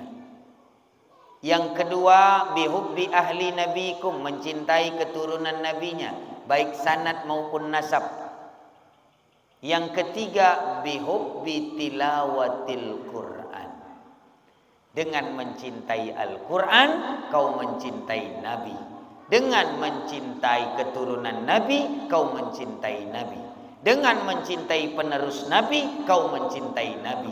Dengan mencintai sunnah Nabi kau mencintai Nabi. Inilah bab mahabbatur Rasul. Apa hikmahnya kalau mahabbah kepada Rasul? Hadis yang lain kata Rasulullah, man ahabba sunnati faqad ahabbani wa man ahabbani kana ma'i fil jannah. Siapa yang mencintai sunnahku berarti dia mencintaiku. Siapa yang mencintai aku akan bersamaku satu kamar di surga denganku. Ini maulid yang kedua, hikmah maulid yang kedua. Hikmah yang ketiga adalah uswatun hasanah. Apa itu uswatun hasanah? Tidak mengidolakan selain Rasulullah. Jangan kagum sama presiden, jangan kagum sama raja, jangan kagum sama gubernur, jangan kagum sama siapa saja selain Rasulullah SAW. Dengan kagum itu awal pengidolaan.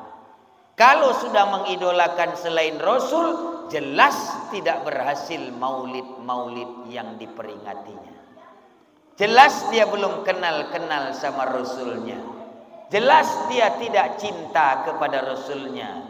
Karena salah satu kata cinta diterjemahkan oleh Rasulullah adalah aksaru min dzikri, selalu mengingatnya. Bagaimana cara mengingat Rasul tadi? Melakukan sunnahnya. Bagaimana cara melakukan sunnah Nabi? Kalau itu amalan nubuwah, amalan kenabian, cukup taklid saja. Kalau itu amalan kehambaan yang dilakukan Nabi, kita ittiba saja. Apa bedanya? Mana amalan nubuwah? Kalau Nabi nikah 11 kali jangan diikut. Jangan itu amalan Jangan bilang, oh ini sunnah Nabi nih, nikah 11. Temas tuh murid. Keenakan. Itu amalan nubuwah, amalan kenabian. Kenapa? Nabi pasti adil. Itu amalan nubuwah. 11 wajar. Kalau kita 1 udah repot. Apalagi 2 susah. Itu amalan nubuwah. Yang kedua amalan kehambaan. Amalan ubudiyah. Apa amalan kehambaan? Nabi makan, kita makan. Nabi tidur, kita tidur. Nabi nikah, kita nikah. Apalagi? Nabi minum, kita minum. Nabi sholat, kita sholat. Nabi jalan, kita jalan. Nabi bekerja, kita bekerja. Jangan salah, Nabi pernah jadi kuli bangunan. Jangan sepele. Nabi pernah jadi kuli bangunan. Pernah jadi buruh domba. Pernah jadi pengembala domba. Pernah jadi buruh dagang. Nabi. Itu amalan kehambaan. Itu boleh dicontoh. Satu ketika ada 10 sahabat ngejar rumah Nabi. Nabi nggak ada di rumah. Akhirnya ketemu sama istri-istri Nabi. Lalu saling selidik menyelidiki. Wahai Umi, kira-kira bahasa kita, Umi, Nabi kemana? Lagi keluar. Wahai Umi, tolong ceritain dong, apa saja yang dilakukan Nabi dari bangun tidur sampai tidur lagi. Singkat cerita, ini 10 sahabat diberitahu oleh istri-istri Nabi bahwa Nabi tidak pernah tidur. Kaget. Loh, bagaimana mencontohnya ini? Akhirnya paksa Nabi, dipaksain sama sahabat. Sahabat tidak tidur-tidur. Akhirnya sempoyongan, lama-lama pingsan. Dikira benar, enggak. Ini belum datang Nabi. Langsung ditanya lagi, habis itu apa lagi? Nabi selalu puasa Senin Kemis. Oh tanggung, sombong nih sahabat. Saya sanggup puasa seminggu full. Oh boleh, silahkan. Seminggu sebulan puasa sanggup. Setahun puasa sanggup. Tiap hari puasa sanggup. Oh ini diamalin sama sahabat yang 10 orang. Kurang puas nanya. Istri Nabi jumlahnya berapa? Ada 2 riwayat. 1 13, jumhur 11. Kalau bapak pilih mana? 11 apa 13? Mau jawab, istri melontot dari belakang. 11 apa 13? Gak ada yang berani jawab. 11 apa 13? Dijawab terserah. Akhirnya dilakukan, mau nikah lebih banyak. Kemudian yang lain diamalin lagi. Nabi tidak pernah tidur tapi hati terjaga. Bagaimana maksudnya hati terjaga tapi mata terpejam? Nah, ini belajar zikir khafi. Serahkan jasadmu, serahkan ruhmu sebelum tidur. Bagaimana caranya? Harus talqin hidup, talqin mati. Bagaimana caranya? Harus mampu menyerah dalam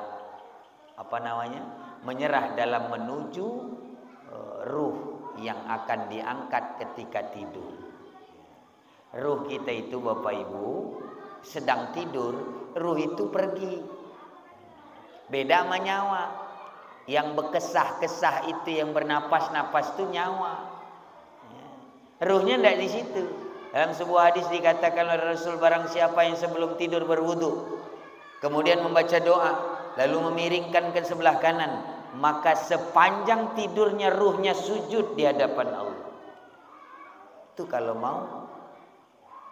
Ruhnya sujud, sehingga mustahil, hampir mustahil bermimpi dengan sesuatu yang buruk. Karena dia berwudu menjelang tidur, ruhnya sujud di hadapan Allah. Subhanallah. Itu diamalin. Terus diamalin. Ini yang dicari. Akhirnya dalam rangka mencari tahu keseharian Rasulullah, tibalah Rasul pulang ke rumah. Loh, ada apa ini sahabat kok pada ngumpul? Tersipu malu sahabat yang 10 orang ini nanya. Ini Rasul tadi mau ketemu Rasul.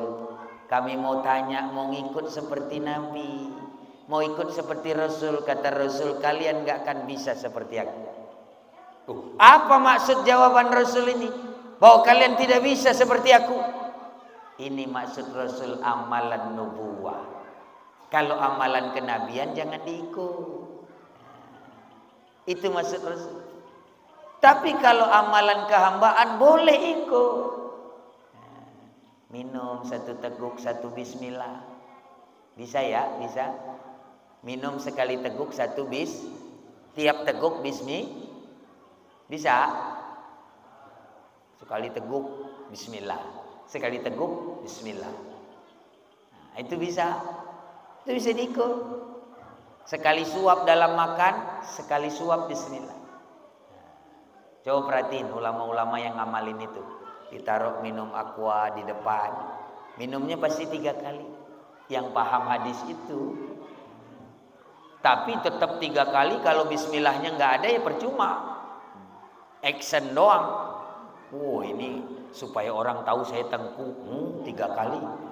Bismillahnya nggak ada. Atau sebaliknya bismillahnya ada, cuman sekali teguknya seember. Bukan juga. Sewajarnya. Itu akhlak kehambaan bisa ditiru. Nabi berjalan, kalau dipanggil tidak boleh noleh kepala doang. Ini amalan kehambaan nih. Yang begini-gini aja nih contoh ini. Dalam maulid insya Allah berkah. Amin Allahumma. Kalau dipanggil orang jangan, hei Polan, apa? Kepala doang menoleh. Rasul tidak suka. Akhlak Rasul kalau dipanggil sebadan-badan noleh. Itu akhlak Rasul.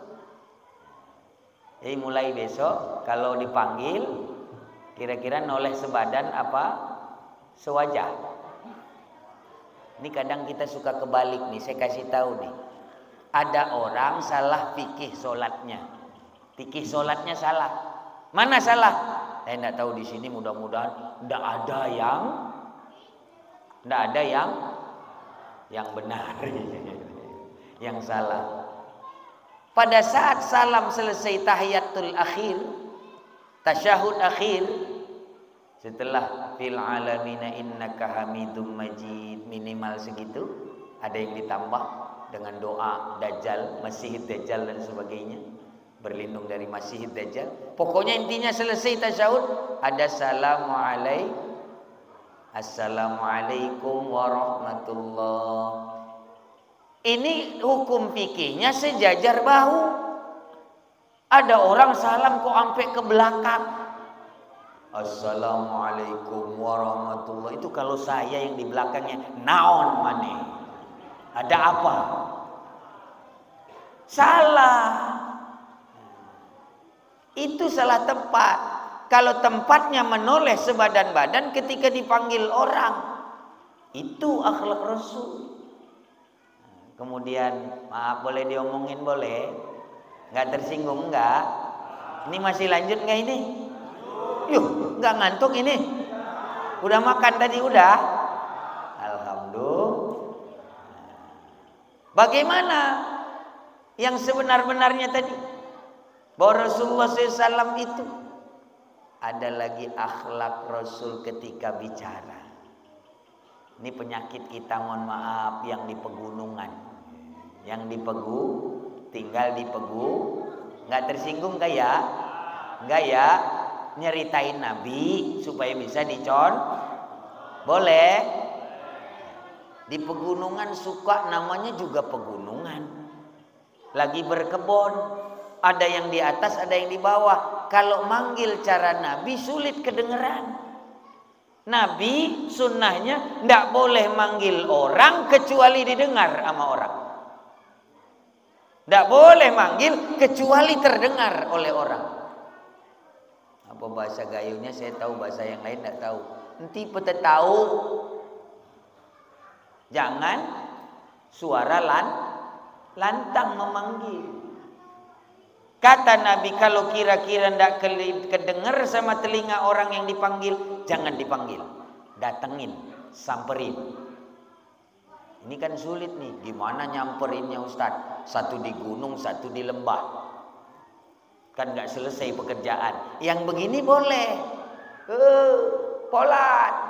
Boleh. Tapi kan bukan perkara gunung sama lembah. Sekarang justru terbawa ke rumah. Istrinya dekat, suaminya dekat, anaknya dekat. Kok kenapa sampai belang babah, istilah Kang Cani Daino. Kata orang Cani, besar mulut, keras ngomongnya. Padahal dekat. Nah ini akhlak Nabi. Pernah nggak kejadian? Pernah. Satu ketika Bilal bin Rabah radhiyallahu an dipanggil sama sahabat yang lain dengan suara lantang. Kira-kira bahasanya kira-kira begini. Hai Bilal, Bilal, ta'al. Rasul ada di situ. Kata Rasul, fammuka su, mulutmu busuk wahai sahabatku. Kenapa kau memanggil dengan suara lantang? Tuh, kalau Nabi datang, pas kita lagi keras-keras ngomong, manggil orang, pasti Rasul akan mengatakan, mulutmu busuk wahai umatku. Ini akhlak. Dan yang paling terpenting dalam kesimpulan hikmah akhlak Nabi adalah bagaimana menjadi idola tadi. Idola kita adalah sholatnya Rasulullah SAW. Apa sholatnya? Rata-rata hadis Rasul tentang amalan yang lain tidak sama seperti sholat. Bagaimana bahasa sholat? Semua hafal hadis ini. Usolli, sallu kama ra'aitumuni usolli. Solatlah kalian sebagaimana aku berarti solat harus mu'tabarah kepada Rasul. Harus bersanad kepada Rasul. Itulah solat yang terbaik. Bagaimana supaya bersanad? Talaki di hadapan guru. Guru yang bersanad kepada Rasul. Kalau ilmu gurunya tidak tembus sampai Rasul, batal sanadnya. Solatlah kalian sebagaimana solatmu. Ada orang solat tapi tidak jelas ilmu solatnya. Ada orang solat tapi ngikut-ngikut tidak jelas dari mana. Nah, coba saya cek ini. Saya cek. Ibu-ibu boleh dicek, boleh? Boleh dicek bu? Boleh enggak? Ini mulai takut nih. Kayaknya mau ngetes apa ini Pak Ustadz.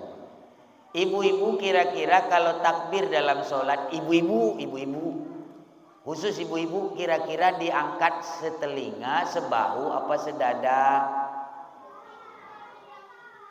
Sebahu, setelinga atau sedada? Hah? Takbir dalam sholat khusus ibu-ibu, setelinga, sebahu, sedada? Nggak ada yang jawab, kayaknya memang kami nggak pernah sholat kok. Innalillahi. Coba jawab bu, biar benar bu. Ibu-ibu setelinga, sebahu, sedada. Hah? Ada yang bahu, ada yang dada. Ini imamnya siapa? Perempuan kalau ngikut hadis ini, sallu kama ra'aitumuni sholli, sedada. Tidak boleh perempuan takbir Allah ngangkat, tidak boleh. Itu baru ra'aitumuni sholli.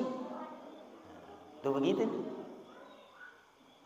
Itu contoh bahwa kita bagaimana uswatun hasanah, yang terbaik adalah solatnya Rasulullah SAW. Dan solat ini menjadi prinsip. Kata Syekh Nawawi Al-Bantani, ini beneran lanjut ini? Lanjut? Apa cukup? Lanjut? Wah hebat. Dikit lagi ya. Walaupun sampai subuh dikit lagi. Kata Syekh Nawawi Al-Bantani dalam kitab Irsyadul Ibad, ditolak seluruh amal baik kecuali dengan sholat. Ruginya na'udzubillah. Kalau sholat tidak ada, semua kebaikan ditolak.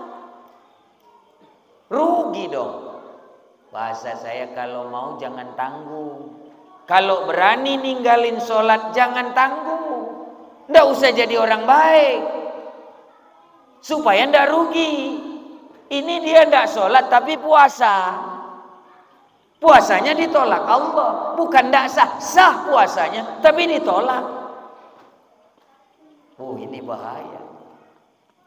Kalau berani nggak sholat, jangan tanggung, jangan bayar zakat, jangan sedekah, jangan baik sama orang, jangan baik sama apapun. Karena semua kebaikan itu ditolak oleh Allah Subhanahu wa Ta'ala. Nauzubillah. Jadi kunci password kebaikan adalah sholat. Inilah uswatun kita. Inilah tuladan kita pada diri Rasulullah SAW. Bagaimana sholat Nabi terjaga, begitulah hubungan kita terjaga dengan Allah. Kalau baru mampu sholat zahir, lahir, silahkan perkuat lahirnya saja dulu. Kalau sudah mampu menyambung kepada batin, ini yang disebut khusyuk. Tidak ada kewajiban dalam syariat untuk khusyuk. Yang ada kewajiban dalam ma'rifat itu khusyuk. Tidak usah berhenti hanya gara-gara dicaci oleh orang yang belajar tentang tauhid, ma'rifat, bahwa apa gunanya sholat kalau tidak mengenal siapa yang disolati. Apa guna syahadat kalau nggak kenal siapa yang disaksikan, siapa yang menyaksikan. Apa guna sholat tidak mengenal sebenar-benar diri, siapa yang disembah, siapa yang menyembah. Kalau gara-gara itu kita berhenti sholatnya, alangkah rugi. Karena itu salah pemahaman. Kalau mampu sholat zahir, silah perkuat sholat zahir. Kalau mampu menggabung dalam batin, silahkan tembus ma'rifat batin. Tapi ingat, dalam syariat tidak ada kewajiban khusyuk, tetapi dalam ma'rifat ada kewajiban khusyuk. Jadi kalau mampu ngikut, bahkan kata Imam Syafi'i, bahwa mazhab Syafi'i madhaban, bahwa orang boleh ngikut imam walau sebatas gerakan saja. Beda sama Hambali, al-imamu junnah, imam penanggung jawab semuanya. Ini bedanya. Maka sholat ini adalah sori toladan. Bohong orang mengatakan saya idolakan Nabi tapi dia tidak sholat. Bohong dusta mengatakan saya senang sama sholawat Nabi tapi dia tidak sholat. Saya senang ngikut-ngikut Habib, ngikut-ngikut Sayyid, ngikut-ngikut Syarif, ngikut-ngikut Tengku, ngikut ulama, ngikut Buya, tapi dia tidak sholat. Bohong dan dusta. Ara'aital ladzi yukadzibu biddin. Orang itu pendusta agama. Jadi idola kita Rasulullah, berarti yang paling harus dicontoh adalah sholatnya. Karena itulah amal sesungguhnya. Karena itulah keseharian Rasul yang sesungguhnya. Rasul tidak pernah lepas dalam sholat, baik lahir maupun batin. Karena itulah yang menghubungkan antara Allah dengan hamba, antara hamba dengan penciptanya. Nah, semoga dari 3 hikmah maulid ini bisa kita lakukan. Pertama, tidak mungkin tumbuh cinta tanpa pengenalan. Pengenalan dirikah, pengenalan Muhammadkah, pengenalan Nabikah, intinya pengenalan. Yang kedua, setelah tumbuh pengenalan, tumbuh rasa cinta. Bohong mengatakan cinta tanpa mengidola. Kita mencintai itu pasti mengidolakan.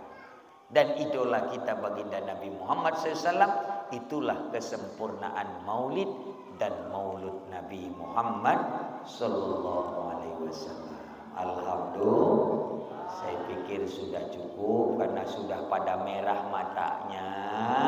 Ada yang maksain kayaknya pinggangnya udah dilurusin salah, miring salah, mau pulang malu, kayak gitu. Baik, kita cukupkan, lain waktu boleh undang lagi atau datang kapan-kapan kita lanjutkan. Insya Allah. Semoga barokah dalam rangka maulid Nabi Muhammad Sallallahu Alaihi Wasallam. Amin. Allah. Ini langsung doa. Baik, kita tutup dengan doa. Semoga diijabah oleh Allah Subhanahu wa taala. Semuanya hajat, doa, keinginan yang ingin kita niatkan, kita persembahkan kehadirat Allah Subhanahu wa taala. Semoga semuanya dikabul, diijabah oleh Allah Subhanahu wa taala. Amin. Allahumma amin. Ala hadhihi niyah wa kullu niyatin salihah wa ila hadratin nabi. Al-Fatihah. ورحمة الله تعالى يا كريم نعوذ بالله من الشيطان الرجيم بسم الله الرحمن الرحيم الحمد لله رب العالمين الرحمن الرحيم مالك يوم الدين إياك نعبد وإياك نستعين اهدنا الصراط المستقيم صراط الذين أنعمت عليهم غير المغضوب عليهم ولا الضالين آمين. نعوذ بالله من الشيطان الرجيم بسم الله الرحمن الرحيم الحمد لله رب العالمين والصلاة والسلام على أشرف الأنبياء والمرسلين وعلى آله وأصحابه أجمعين. اللهم انصر عاقبتنا في أمور الدين والدنيا والآخرة إنك على كل شيء قدير. اللهم إنا نسألك رضاك والجنة ونعوذ بك من سخطك والنار. اللهم إنك عفو كريم حليم تحب العفو فاعف عنا. اللهم اغفر لنا ذنوبنا ولوالدينا وارحمهما كما ربيانا صغارا ولجميع المسلمين والمسلمات والمؤمنين والمؤمنات الأحياء منهم والأموات برحمتك يا أرحم الراحمين. إلهنا أنت مقصودنا ورضاك مطلوبنا أعطينا محبتك ومعرفتك بوجود زدنا علما نافعا ورزقا حلالا طيبا واسعا مباركا إنك على كل شيء قدير. اللهم يا الله كبر سننا وضعف قواتنا اللهم لا تأخذنا قبل أن نقضي الأمانة إنك على كل شيء قدير. اللهم ببركة مولد نبيك محمد صلى الله عليه وسلم اغفر لنا ولهم يا الله يا رحمن يا رحيم يا أرحم الراحمين. ربنا آتنا في الدنيا حسنة وفي الآخرة حسنة وقنا عذاب النار. سبحان ربك رب العزة عما يصفون والسلام على المرسلين والحمد لله رب العالمين. تقبل الله منكم منا ومنكم تقبل الله تعالى يا كريم. Sebelum kita tutup dengan salam, ini ada titipan pesan dari DKM kita, ini masjid kapan mau diselesaikan. Karena kalau bukan kita, masa orang Israel yang kesini. Jadi kita harus kompak. Ini kendaraan menuju surga. Tidak ada yang susah, tidak ada yang gampang selamat kalau amal sendiri. Nah, amal ini kata Nabi tentang masjid, siapa yang memberi sebiji pasir, Allah bangunkan istana di surga. Moga-moga ini tidak berhenti sedekahnya ke masjid. Amin. Allahumma. Karena itu penyelamat jariah min syarrid dunya wa adzabil akhirah. Insyaallah. Amin. Allahumma. Terus berjuang untuk masjid kita. Inilah kendaraan kita menuju surga. Ibarat orang menuju suatu tempat, kalau dia tanpa masjid, maka dia tidak punya kendaraan menuju surga. Berarti dia berjalan sendiri yang bisa dirusak dan dihancurkan oleh syaitan di sekelilingnya. Nauzubillah.